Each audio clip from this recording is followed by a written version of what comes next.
Adrian, I want to move on to the part okay, what led on up to you ending up, what I'm saying, going to prison?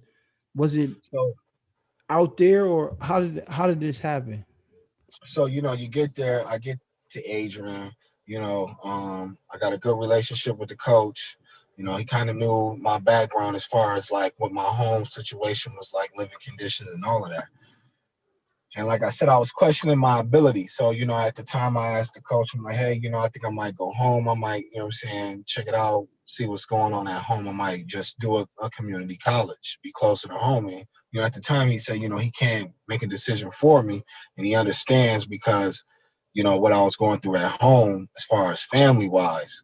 But, I was on campus and I'm just looking around and it's like 80, like I said, 80 football players. It's not a guarantee you're going to play that year. They already got their guys. So it's like my Yeah. first year, I'm like, well, maybe, being at home won't be so bad.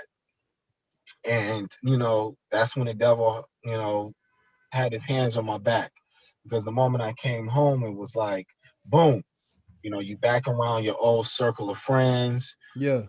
You all hanging out a little later. You're not focused. You're not putting in the work in the gym. You ain't doing film study. You ain't got that routine down. That structure no more. Structure, And I yes. man, I tell people all the time, bro.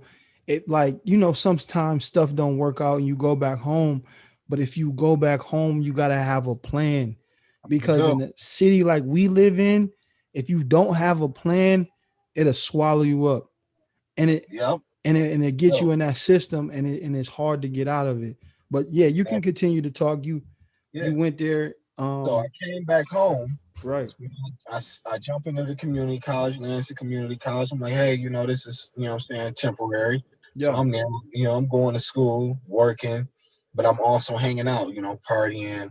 I'm hanging out with people that, particularly I would never hang out with, Yeah. So I met a guy, I took a liking to him. He was an athlete, I was an athlete. So it was like, cool, we was hanging out here and there. It progressed, and before I knew it, things had took a turn. In the blink of an eye, I went from being free. I went from being recruited, talking about college football, playing high school football, to literally hanging out in the streets, partying, drinking, hanging out with women, and particularly the main person that was around was the person I caught the case with.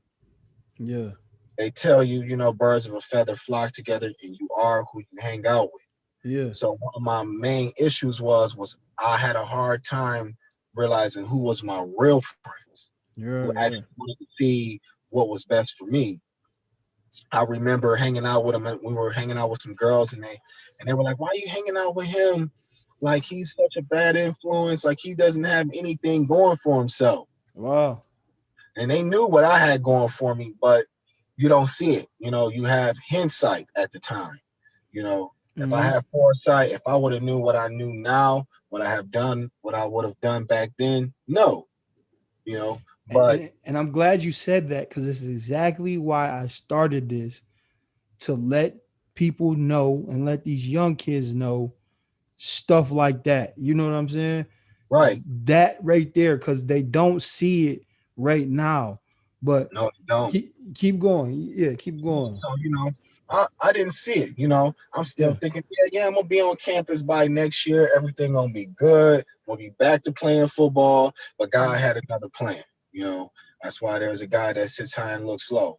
If you're not making the right decisions, there's consequences. Yeah. And ultimately, me not staying focused led to me being incarcerated. I never forget that day. Uh, it's just something that mentally has scarred me. If I, we can get into that a little bit, let's say, okay, let's take us to the day that that the crime was committed. What happened? so that day, it was a normal day. Snow on the ground just like it is right now Yeah. here in Michigan.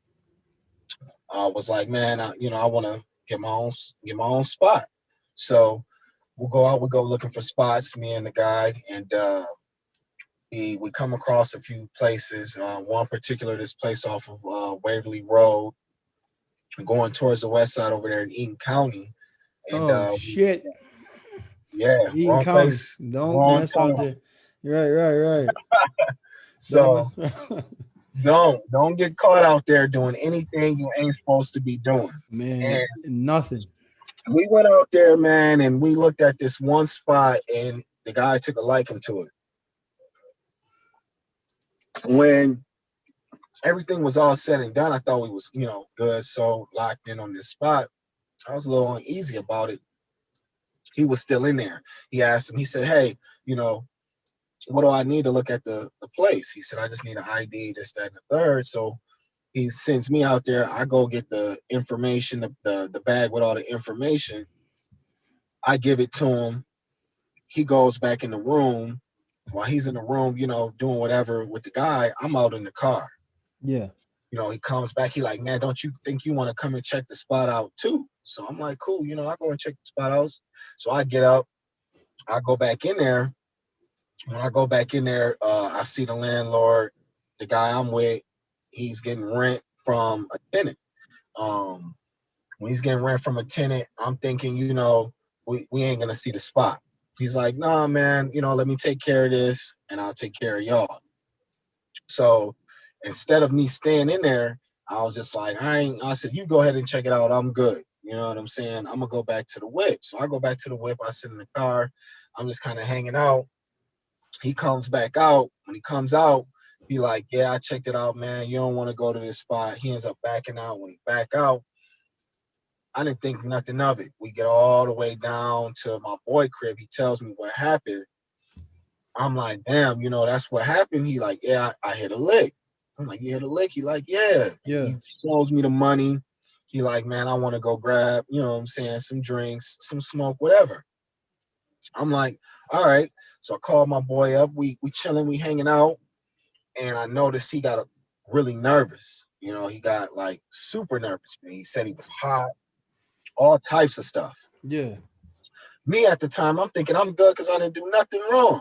I'm like, okay, I'm good. He So hit I a get to leg. call It is what it is, right?